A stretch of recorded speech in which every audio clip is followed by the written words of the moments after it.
Hello.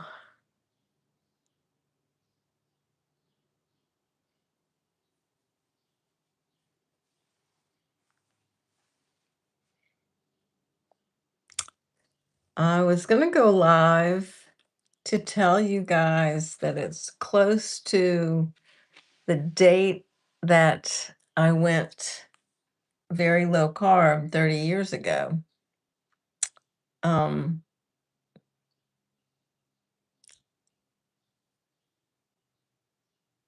but I'm going to tell you the story of having really low blood sugar too.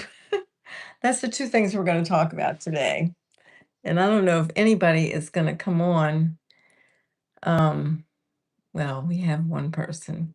So, um, So today is May 29th. So that means, let's see, I'm going to go to my calendar. It's May 29th. Then we have 30th, 31, June 1st, and June 2nd. So June 1st, 30 years ago, in 1996, I got the cassette tapes that I had sent off from Dr. Bernstein. Now, I am a type 1 diabetic. I've been type 1 diabetic since year 1971 when I was 16 years old. Hello, Rock and Coach Amy. Hi. Um, so that was 55 years ago. And when I was a type 1 diabetic for 25 years, about that time, I started getting really, really sick. But mostly it was in my skeletal system. I had frozen shoulders, I had frozen hips, I could barely get around. I was shopping for canes. And a friend of mine sent me an article written by Dr. Richard Bernstein. And I'm going to keep my reading glasses on in case anybody says anything. Um, and that article was about frozen shoulder and how it was a symptom of high blood sugar. And it was really caused from uh, high blood sugars that you have when you're type 1 or even a type 2 diabetic.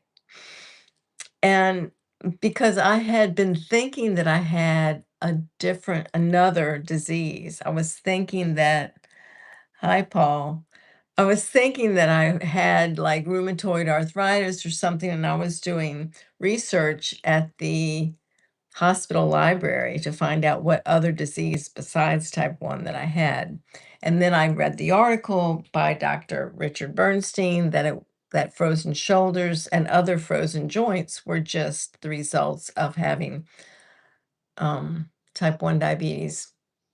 So at the end of the article, there was an offer for 2 cassette tapes about Dr. Bernstein's unique approach to type 1 diabetes. Since he was a doctor and a type 1 diabetic, I sent off for the cassette tapes, and they arrived in my mailbox on June 1st, 1996.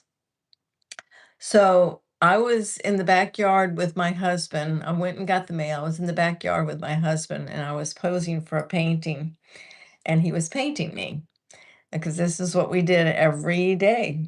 And so I grabbed the cassette recorder and I popped the first tape in and we listened to it. And then I popped in the second tape and we listened to it. And it was all about his method of using a very low carb diet with what was called back then multiple daily injections.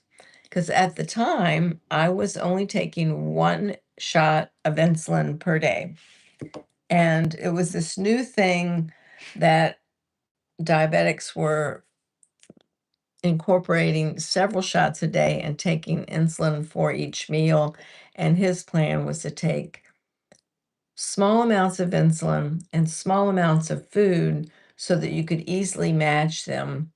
And There wasn't a book at the time. There was only his cassette tapes, and I went to the store and I bought the kind of insulin that he said to buy. And we bought low carb veg. And at the time, I was a vegetarian, but I decided I would start eating meat in the form of chicken and turkey and tuna. And the very next day, I went low carb and I started taking shots for each meal. So I went from taking 1 shot a day to taking 5 shots a day with just these 2 cassette tapes and doing very low carb. So that was 30 years ago. That was in June. In September, Dr. Bernstein's book, Diabetes Solution, came out, and I had a lot more help. And, the years went by and I stayed on the very low carb diet. I did try different diets because I had wanted to heal from type 1 diabetes. So I did other diets that I thought were more healing than the low carb diet, always doing them low carb. I did a raw vegan diet, very low carb. A lot of people ate a lot of dried fruit on the raw vegan diet, but I did not. I did it with just mostly salads. And anyway, I don't want to get into the raw vegan diet. It was a mess. And then I went keto and I did that for 8 years. And then I became carnivore almost 8 years ago. So, um, but I'm here to celebrate that I've been at least very low carb for 30 years. And it has, uh, but by the time I read Dr. Bernstein's book, I also found out about low carb for other people, not just diabetics. So I read The Art and Science of Low Carb Living and The Art and Science of Low Carb Athletic Performance, I think. They were by Dr. Stephen Finney and Dr. Oh, if y'all know, you can tell me. Volek. Anyway, and I read Dr. Atkins' new book, The New Diet Revelation. I can't remember the name of his book, but Atkins had a new book out at about the same time. And then I started reading more about the low carb diet for just normal people that didn't even have to have diabetes. And that kind of made me feel good because when I read Protein Power by Dr. A married couple with the last name of Eads. So I was getting excited because this diet that I was on, this very low carb diet, was being recommended for people, not just type 1 or type 2 diabetics. And I was really excited about that. So I started studying nutrition pretty seriously. But in the back of my mind, I still thought that it might be possible to heal type 1 diabetes. So sorry, I get so excited that anyway, I'm very excited. So I want to tell you about what happened to me this afternoon. So actually on the carnivore diet, I still think it's possible to heal from type 1 diabetes, and I'm still working on it.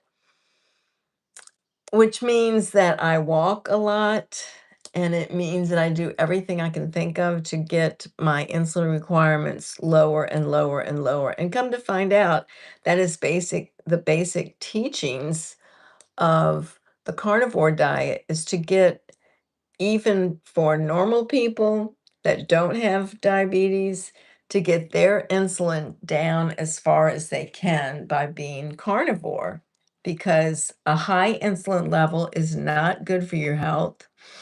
And it's really kind of funny um how when you're a type 1 diabetic, you actually have to take insulin, but the lower amount of insulin that you can take by managing your stress, your activities, and your diet to get your insulin requirements down really low.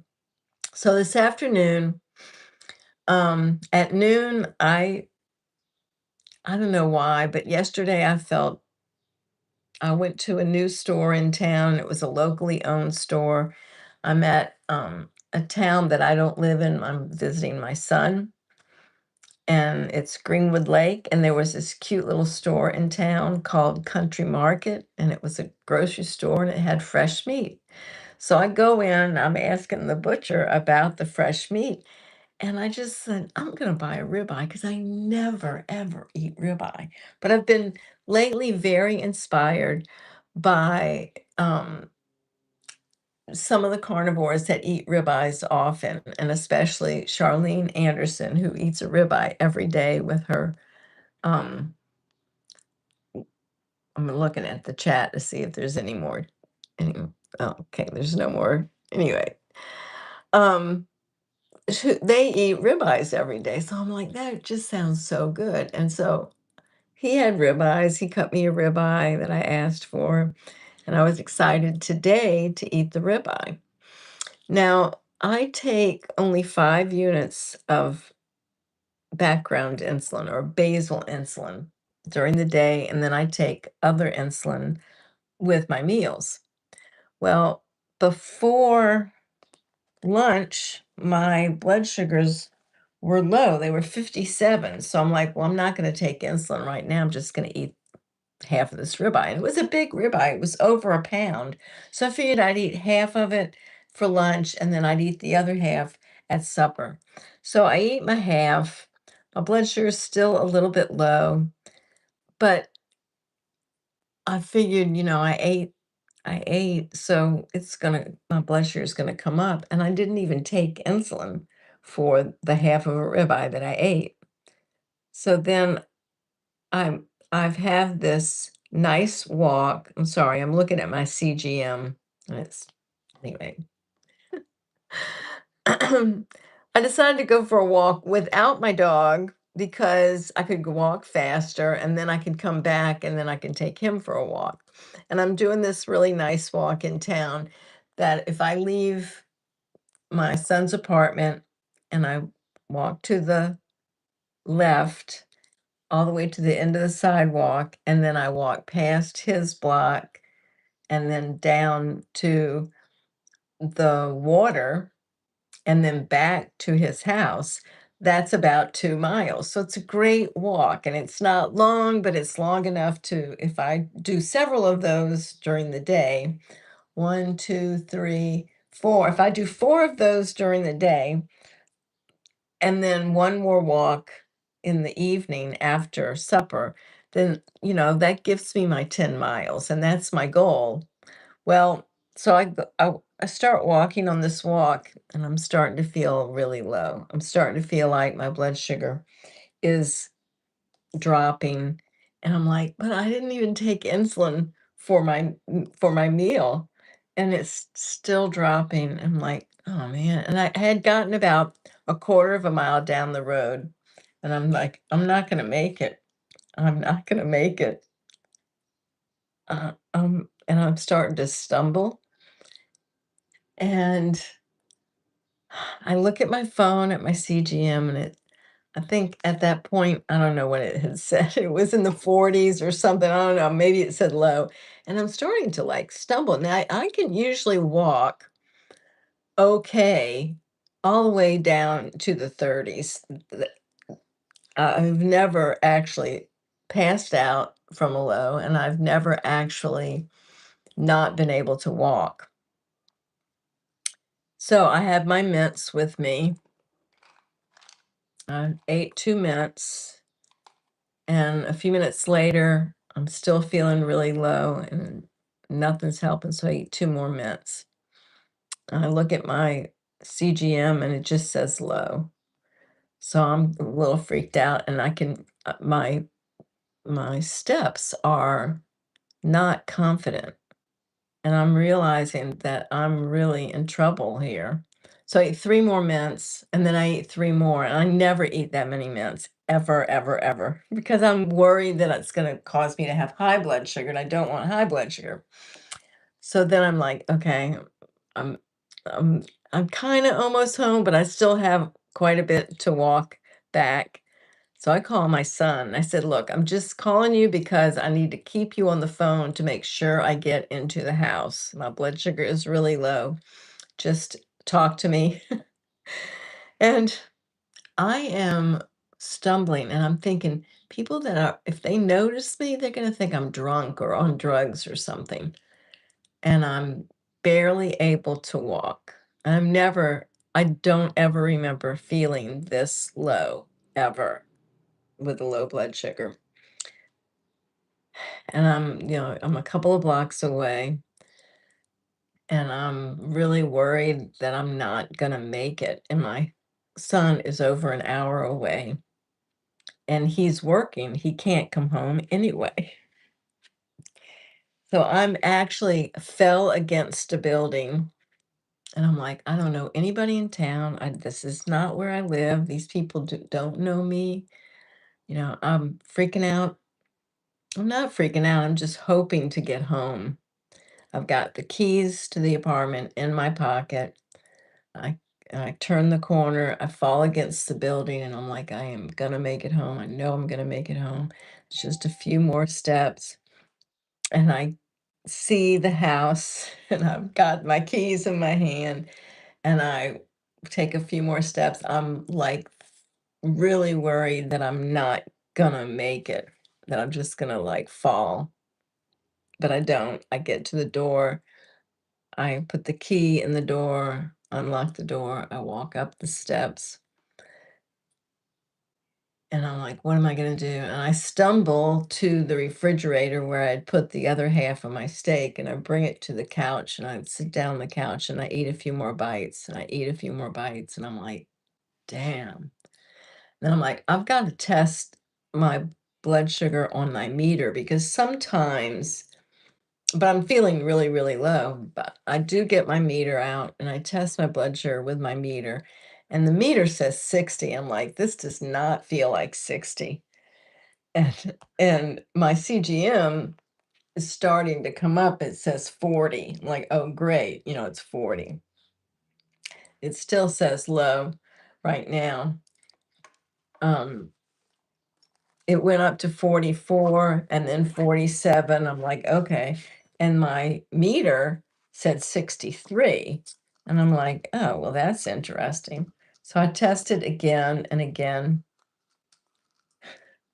And then the next time I test, it says 57. So it went down. And, the CGM is not as accurate. We think it's not as accurate as the meter, but mine was feeling really accurate. So I'm testing it again. It says 57 again, and my CGM still says low.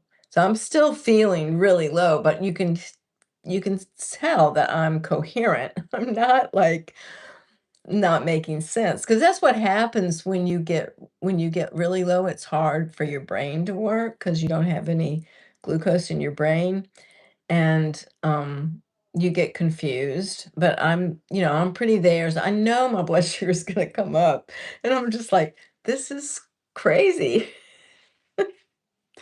But it's when you're a type 1 diabetic, I've never passed out from a low blood sugar ever, but I feel like I came really close today, and it's not a good feeling, and it's a very interesting situation to be in. I started following a few more type 1 diabetics on Instagram just for the support because I don't have a lot of friends. Most of my friends are online. I live in a town. At home where I live, I don't that's not where I lived when my husband was alive. Like, most of the people there are strangers. I have a few friends in my book club. Nobody knows anything about my type 1 diabetes. I was talking to my son, and he said, "Well, get home and take some insulin." I'm like, "That makes my blood sugar lower." And I realized my own children might not really understand type 1 diabetes. So you get this, you start, I kind of feel alone in this. It's And it's a disease that can be fatal if you make a small mistake. Like, I could have died this afternoon. I could have just, like, not made it home and conked out on the street. It's a very interesting experience, this life. I'm telling you, it's crazy. It is 3:21. My CGM still says low.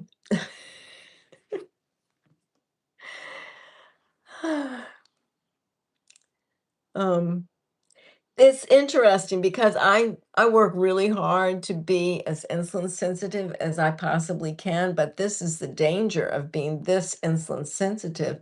So basically what I need to do is take a little bit less long-acting insulin tomorrow. Like I said, I only take 5 units, but tomorrow I will take 4.5 because I need to take less because I've become that sensitive to insulin. And the whole goal is to teach my body how to make insulin again. So in the back of my mind, I'm thinking maybe my body is trying to figure out how to make insulin.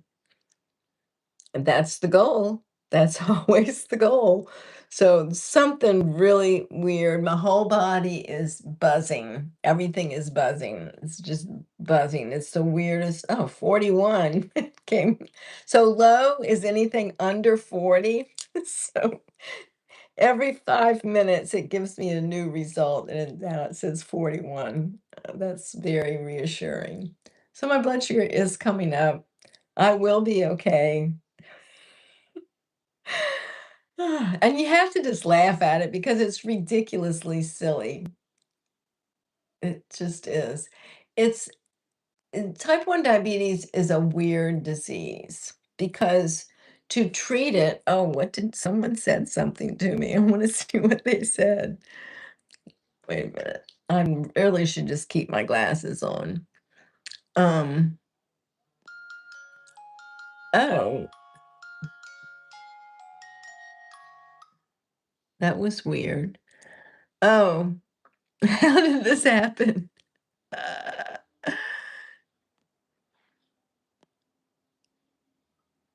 Um, yeah, I came in late. How did this happen? I don't know how it happened. I had my regular amount of insulin. I ate a meal. I ate half of a ribeye for lunch. I did not take insulin for the lunch. And I left to go on a walk because that's what I usually do after I get up from a nap. I even took a nap after my lunch. So it had already been an hour. And then I left to go on a walk, and during the walk, I had extremely low blood sugar. And so I'm just telling everybody about actually, I'm keeping everybody on here because I want to make sure that I'm really okay before I say goodbye to everybody. So it's a little bit weird. And um, yeah. I was 49 yesterday afternoon. Yeah, it is not a fun feeling to be that low because you kind of feel like you're in a desperate situation. And um what? Wait. I wish this chat how many hours after my lunch and bolus? Many hours after me. Well, maybe it's like the change in weather because it's warmer. Maybe your body is just more alive because it's not a nice warm day. I don't know, but something's made me not need quite as much insulin, and I take so little anyway that and I didn't take anything at all for the lunch. And sometimes I do think my body is trying to figure out my beta cells are trying to revive. I mean, that's the whole point to me of the carnivore diet. Not the whole point. The whole point of the carnivore diet is that you're not putting toxins into your body anymore by eating vegetables. And all vegetables have toxins. And so that's the whole point. But the whole point to me is to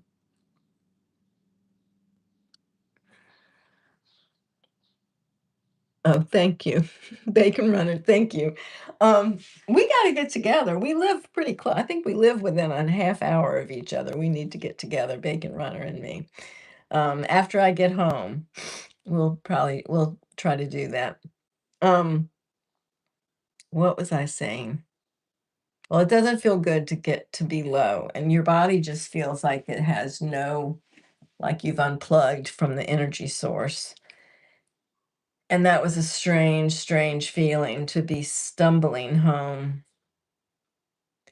Now I can understand how some people have been arrested um, when they had a low blood sugar. I've heard stories about this. They've been arrested and locked up in jail because they thought they were like on drugs um, or drunk. And that's how I felt this afternoon. I knew I looked drunk. I could barely put my feet in front of the other, trying to get home from this walk that I went on. It's crazy. And, when you're really insulin sensitive and then something has changed, the weather changed. I didn't have any control over that. Ah, it's just weird. It's very weird. So, how's everybody doing today? How are you all doing? Oh, we only have two people. Oh, 4 likes. Thank you. Um, Yeah, Jasper has no idea what's going on. My dog has no idea what's going on. I came on to celebrate 30 years of very low carb, which ultimately led me to the carnivore diet. The very low carb was 30 grams of carbs a day or less. And that was always Dr. Bernstein's, like, he recommended eating vegetables because he figured we needed them. I mean, basically, he said that. He wasn't really sure if we needed vegetables, but you can live with 30 grams or less. Um, and I spent many, many, many years doing that.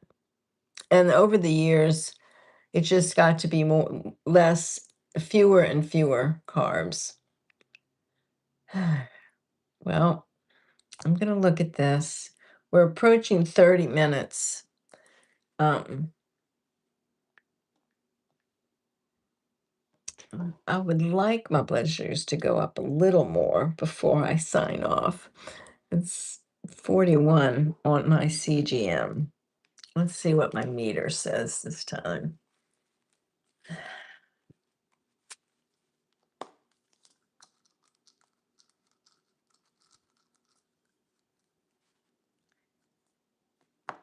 It's basically, you gotta laugh at it because what else are you gonna do? Cry?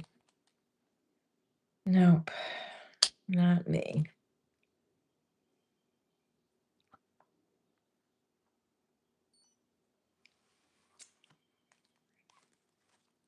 So 62 and this is 41. They're a little bit different, and I'm not going to calibrate it because I don't know. Well, I guess I'm going to say goodbye, you guys. I love you guys. Thank you for coming on with me this afternoon. Um, what a weird day and what a weird life. Um, yeah, I'm looking at this live for 29 minutes and 40 seconds. I figured I'd turn it off at when it reaches 30 minutes exactly. And you guys, when my blood sugar catches up to mostly normal, I'll go out and do another walk. So you guys be good, eat meat, and love everybody. Oh, where's the off? There's the off. Oh, I can stay here with you. Tell me who you are and who to call in case. Oh, I'm okay. I don't think it's gonna go down any lower. Thank you. Um, I am in Greenwood Lake, New York, and I'm okay, and I'm gonna call my son to tell him I'm okay. So, yeah, it's pretty crazy. Thank you, thank you, thank you. Be good, eat meat, and love everybody. Bye-bye.